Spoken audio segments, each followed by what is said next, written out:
جب ہم قرآن کی تلاوت کریں تو اس تلاوت میں ہم صحیح حرف کی ادائیگی کے ساتھ قرآن پڑھیں. آئیے دیکھتے ہیں.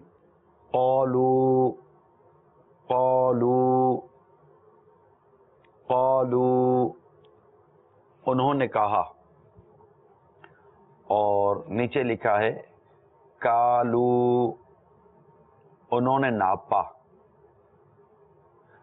صرف قاف اور کاف کی ادائیگی کا فرق معنی بدل دیں گے. اب آپ مزید دیکھیے کہ بالکل کونا نیچے کی طرف جائیں کہ بالکل کونا اس پر گول قاف ہے اور اس کے اوپر چھوٹا کاف بنا ہوا ہے. میں امید کرتا ہوں کہ شاید ہمارے ناظرین کی ایک تعداد پہنچ گئی ہوگی. تو اب دیکھیے دونوں کا مقام ادائیگی کا الگ الگ ہے. تو ہم پڑھیں قالو، قاف قاف قاف قاف قاف کاف کاف، قلم اور کتاب. کتنا فرق ہے دونوں میں. تو یوں حرف کی ادائیگی اس کے صحیح مقام سے، صحیح مخرج سے ادا کرنی یہ ضروری ہوتی ہے. تو اس کے علاوہ یہ تو صرف ایک حروف کی ادائیگی کے اصول آپ کو ابھی ہم بتا رہے ہیں، لیکن کہاں کہاں کس لفظ کو ظاہر کرنا ہے، اظہار کہاں ہے، اخفا کہاں ہے، ادغام کہاں کرنا ہے، اقلاب کہاں کرنا ہے، یہ ساری چیزیں تو بالکل اپنی جگہ پر ہیں. پھر عمل اور عمل کا فرق الگ ہے کہ اگر آپ عمل پڑھیں گے تو الگ ہے، عمل پڑھیں گے تو الگ ہے.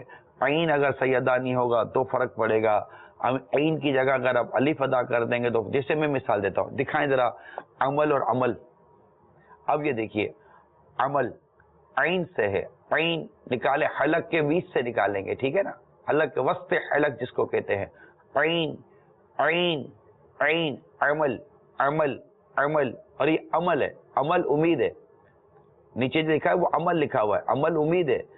وہ طول عمل ایک لفظ ہے اردو کا، طول عمل لمبی امیدیں. اور اوپر لکھا ہے عمل کام. اب دیکھیں صرف حرف کی صحیح ادائیگی نہ ہونے کی وجہ سے معنی بدل رہے ہیں.